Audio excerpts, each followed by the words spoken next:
So Donald Trump wants to buy Greenland. Again. When you first hear it, it sounds like a joke. It sounds like the kind of thing a bored billionaire does when they run out of hotels to buy.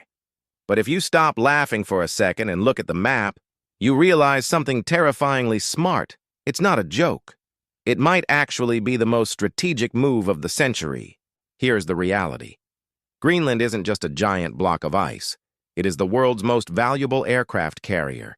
It sits right in the Guyuk Gap. That's the stretch of ocean between Greenland, Iceland, and the UK. If you control Greenland, you control the gateway to the Atlantic. You can spot every Russian submarine trying to sneak into the West. It is the ultimate cork in the bottle for the North Atlantic. Then there is the stuff buried under the ice. We are talking about rare earth minerals, neodymium, dysprosium, the stuff you need to build fighter jets, missiles, and electric car batteries. Right now, China controls the vast majority of that supply chain. If the U.S. owns Greenland, we break that monopoly overnight. It's not just about land, it's about making sure the batteries of the future are made in America territory, not imported from a rival.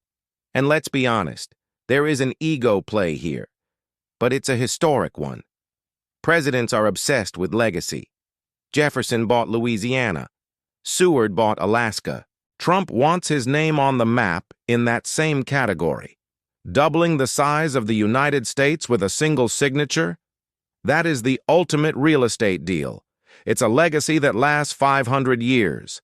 But here is the catch. Denmark says it's not for sale. The people who live there say they aren't property. But in geopolitics, everything has a price or a pressure point. As the ice melts and new shipping lanes open up, the Arctic is becoming the next battleground. Russia is already there.